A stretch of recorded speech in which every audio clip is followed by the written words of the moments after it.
Assalamu alaikum everyone. So our today's topic is bank reconciliation statement.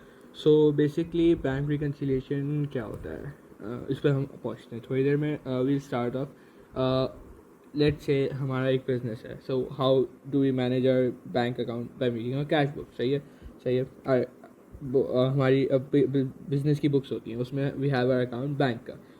वो bank का account क्या होता है? Asset. Why it is an asset? Because वो हमारा अकाउंट होता है. Okay, so right this down. सही है. एक रिकॉर्डिंग हमारी तरफ होती है, बुक्स ऑफ आवर बिजनेस. सही है. और दूसरी तरफ बैंक रिकॉर्ड करता है. सही है. तो बुक्स ऑफ बैंक होती हैं बेसिकली वो. अब वो हमारा पैसा है. सही है. हम अपना बैंक अकाउंट में लिखते हैं. हमारी चीज़ हमारा एसेट होता है. ओके, सो उसका डेबिट बैलेंस होता है ऑब्वियसली, डेबिट बैलेंस. अब यही जब हम अपने बैंक अकाउंट में डालते हैं, ठीक है, तो books of our business, books of bank में वो कहाँ रिकॉर्ड होता है? वो कहाँ रिकॉर्ड होगा? वो क्रेडिट साइड पे रिकॉर्ड होगा. हमारी चीज़ें है तो बैंक के लिए basically it will be liability. Bank में हम अपनी चीज़ जमा करा रहे हैं, so bank will have to pay it to us whenever we ask for it. So वो बैंक का या यहाँ पे हम बैंक का अकाउंट बनाते हैं. ये बैंक हमारा बिजनेस के नेम से अकाउंट बनाएगी. ओके, लेट्स से लाइक मेरा अकाउंट है बैंक में. सो बिजनेस बैंक के पास this account would be Mohammad Ahmed के नेम से. ओके, सो ये बिज़नेस का लाइक अगर बिज़नेस है तो बिज़नेस का XYZ PLC के नाम से बैंक में अकाउंट होगा. सो वो कहाँ रिकॉर्ड करेगी? They will have a credit balance. Obviously they will have a credit balance. Why? Because they will have to pay to us whenever we ask. तो उनके लिए तो एक लायबिलिटी है. लायबिलिटी का nature is credit. Okay, so these two balances, this balance and this balance, they should match. Okay, should be same. Okay, so ये same होने चाहिए. Why this should be? क्योंकि आपने जितना जमा करा है बैंक में, आपने जितना निकाला है, that should be equal to आपके हिसाब से जितना बैंक में आपने डाला है या निकाला है, उसका जो बैलेंस होगा वही बैलेंस बैंक में भी होना चाहिए. ऑब्वियसली आप उसको चाहोगे कि it should be always same. ऊपर नीचे हुआ तो बैंक एरर होगा या आपका एरर होगा. सही है. इसको हम लिखते हैं balance are on opposite sides because of difference in perspective. सही है. बैंक का पर्सपेक्टिव लायबिलिटी वाला होता है और हमारा पर्सपेक्टिव एसेट वाला होता है. Okay, so second, theoretically the balance in cash book and balance in bank statement should match. Okay, अब let's say these balances not match. ऐसा possible हो सकता है कि these balances not match. सही है. the balances of both the things do not match. इसके पीछे कुछ reasons हो सकती हैं. सही है. Maybe the transaction are incomplete between business and bank. आपने कुछ रिकॉर्ड कर लिया, बैंक के पास वो अभी तक गया नहीं है तो बैंक ने नहीं रिकॉर्ड किया. There could be multiple reasons कि आपका और बैंक का बैलेंस मैच ना हो. सही है. So there are two types of things. सही है. Number 1, items business do not know. सही है. And number 2 are items bank does not know. सही है. What are those items? अच्छा, पहले हम बात करते हैं कि what business does know. हम ये बनाते हैं बेसिकली, इसके लिए बनती है एक कैश बुक. ओके, जैसे लाइक हम अपनी कैश बुक बनाते हैं, उसका एक बैलेंस होता है. Obviously that balance, why are we making an adjusted cash book? Because वो वाला balance is not being match with the bank statement का बैलेंस. तो हम अपना एक अकाउंट बनाते हैं बेसिकली, इसको कहते हैं एडजस्टेड कैश बुक. ओके, इसमें क्या क्या आता है? ओके, इसमें सबसे पहले तो you will write balance brought down.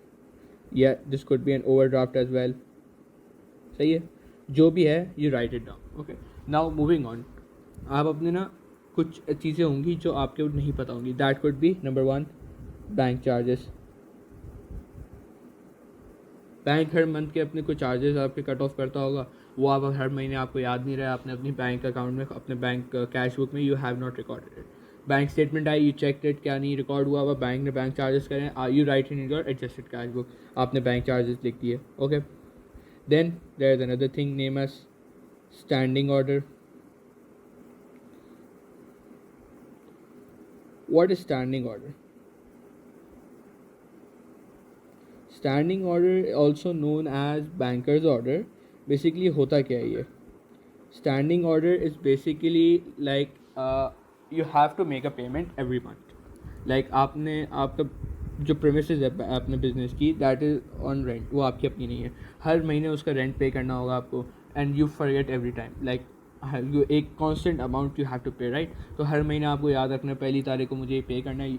It's a real pain in your head. Okay, so what you do is कि आप अपने बैंक के पास जाते हो, बोलते हो हर महीने की फर्स्ट को you deduct this much amount and pay to the rent जिसको भी पे करना है उसके अकाउंट में, you just transfer. So you आप तो भूल गया उसको रिकॉर्ड करना. जब आपके पास बैंक स्टेटमेंट आई, so you check it and हाँ ये भी रेंट पे करना था, तो that is known as standing order basically. Okay, तो यू एट दैट स्टैंड, ये सब आपके पास से जा रहा है. लाइक बैंक चार्जेस आपको पे करने हैं, स्टैंडिंग ऑर्डर आपके पास से जा रहा है. So this is the thing which is gonna go on the credit side of your cash book. सही, क्योंकि इट्स गोइंग आपके पास से जा रहा है ये. फिर आता है dishonoured cheques. So what are dishonoured cheques? Dishonoured cheques are basically simple thing. आपने चेक आपने बैंक को दिया, सही है, आपको किसी ने चेक दिया, you debited in your cash book, सही है, आपने उसको बैंक में क्लियरिंग के लिए दिया. 6 दिन बाद आपको आता है बैंक के पास से चेक वापस आ जाता है, बोलता है this is not being clear due to XYZ issues. It could be not sufficient fund, it could be cheque sign सही नहीं है, any XYZ reason. So you have to adjust it back in your cash book by crediting that amount. सही है, तो dishonoured checks हो गया. फिर आता है एक डायरेक्ट डेबिट. सही है, व्हाट इज़ डायरेक्ट डेबिट? सही है, direct debit is basically a thing like आपका जो सप्लायर है उसको आपको पेमेंट करनी है, बट आपने बोला कि मैं 2 महीने बाद पेमेंट करूँगा. सही है, आपने बोला मैं 2 महीने बाद पेमेंट करूँगा, और तो आपके सप्लायर ने बोला नहीं आप 2 महीने बाद, मुझे नहीं पता पेमेंट करो नहीं करो, आप बस मुझे चेक बना के दे दो. आपने 2 महीने बाद का चेक बना के दे दिया. लेट से अब आप 2 महीने बाद का चेक बनाया है, अब आपने उसी दिन, तो वो डेट तो नहीं है, तो हुई couldn't cash it out. Okay, so वो 2 महीने बाद जब भी जाएगा और उसको क्लियर कराएगा और उसमें से आपके पैसे निकाल लेगा. सो आप तो भूल गया कि आपने पेमेंट करी है. सही है, तो आपको नहीं पता, बैंक के पास बैंक स्टेटमेंट जब आई उसमें से ये अमाउंट माइनस हुई, आपने चेक करा oh I made this payment on this date, so you just add credit in on your bank account on your cash book. सही है, और इसके बाद आता है direct credit. So what is direct credit? आपने किसी को कोई चीज़ सेल करी, like you made sales, okay, and the your buyer of your goods said के मैं आपको पे कर दूँगा, आप मुझे अपना बैंक अकाउंट नंबर दे दो, आई पे टू यू. आपने उसको अपना बैंक अकाउंट नंबर दे दिया, उसने 1 महीने बाद आपको पेमेंट कर दिया. आप भूल गए थे कि आपको पेमेंट मिलने की है, एंड यू जस्ट आप भूल गए. तो आपको जब बैंक में आती है payment, so you will add it in your like this thing. सही है, इसके बाद as we learn about company. सही, कंपनी में what do we get a dividend, right? Let's say you have made an investment, आपके business ने investment बनाई हुई है. एट द ईयर एंड जब डिविडेंड इशू होता है, तो आप लाइन बना के तो नहीं खड़े होते कंपनी के पास कि मुझे डिविडेंड मिल रहा है. Dividend the company pays it directly into your bank. आपको नहीं पता किस दिन आई अमाउंट. जब आपने बैंक स्टेटमेंट देखी, you got an amount, okay, आपको अमाउंट मिली, सो आपने देखा हाँ okay this amount we got, so you just added in your adjusted cash book. Okay, so basically this is known as dividend. This is all from the adjusted cash book. सही है, उसका balance जो भी है overdraft का balance आ जाएगा, यहाँ पे नॉर्मल बैलेंस आ जाएगा, एक्स करा ये बैलेंस करना होगा, सिंपल बैलेंसिंग है.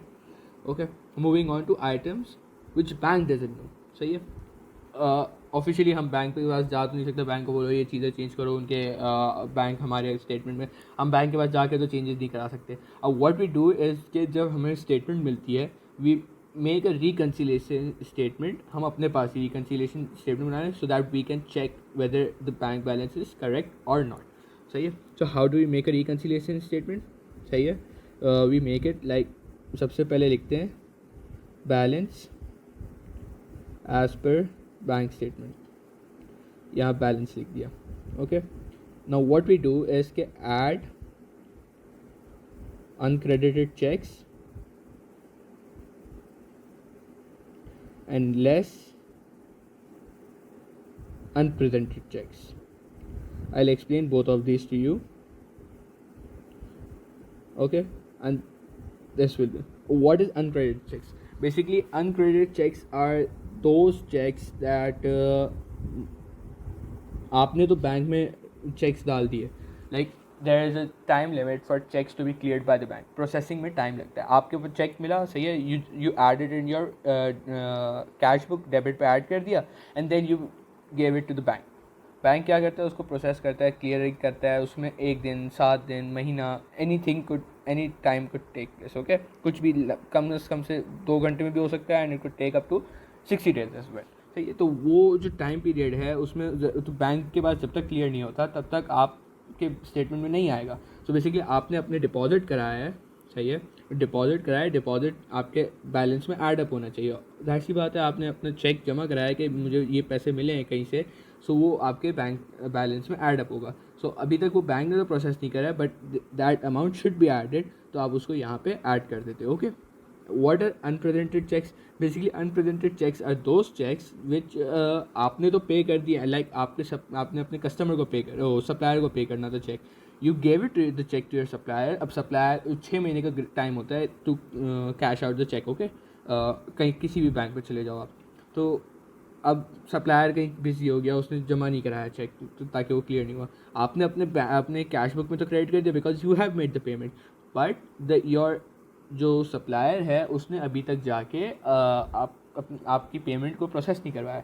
सो बेसिकली बैंक के पास तो गया ही नहीं है वो चीज़, लेकिन आपने अपने पास से निकाल दिए. सो अगर बैंक के पास आ गया होता तो बैंक वो आपके बैलेंस में से माइनस करता. So that is why we are subtracting. Okay, अच्छा, ये 2 चीज़ें ही होती हैं बैंक में, और ये अलग अलग नामों से आती हैं आपके पास एग्ज़ाम में. अच्छा, दिस बैलेंस, दिस बैलेंस, ये कैरेट डाउन का जो बैलेंस है या ये ओवरड्राफ्ट का बैलेंस है, this and this balance should match always. Okay, these adjusting cash book balance, adjusted cash book balance is equals to bank reconciliation balance. This should always match, and this is the amount that should be going in your SOFP, statement of financial position. So yeah, this amount should always go in your SOFP. How do you do the question of this? इसका stand alone question A levels में नहीं आता. Okay, इसका MCQ आ जाएगा. ये किसी बड़े topic के साथ एक छोटा सा 4 मार्क का पार्ट आ जाएगा. How do you do it? Simple है. आपको उसमें बैंक पे अपना कैश बुक का बैलेंस दिया हुआ होगा, you have to make an adjusted cash book according to it, और इन्फॉर्मेशन दी हुई होगी. सिमिलरली बैंक स्टेटमेंट का बैलेंस दिया होगा, and you have to adjust it, add and subtract करना होगा uncredited cheques and uncredited cheques as per the information given to you. Okay, so और फिर at the end आपको पता कैसे चलेगा you have done it right or wrong? Your adjusted cash book balance and bank reconciliation balance should match. If they do not match, that means there is an error in your working. Okay, there could be an error in the question as well, but ऐसा होता नहीं है because CIE ऐसा होता नहीं है usually. आपकी कोई गलती हो सकती है. This balance, which 2 balances should match? This balance, this carried down balance या ओवरड्राफ्ट का. अगर ओवरड्राफ्ट होगा so this amount would be debit, या माइनस में आपको यहाँ पे ऐड माइनस में मिलेगी. ओके, अगर ये ओवरड्राफ्ट होगा. This amount and this amount या this amount should always match. Okay, so that means कि आपका आपका जो बैलेंस है वो सही है. Okay, that was all from our bank reconciliation video. We'll meet you in our next video. Allah Hafiz.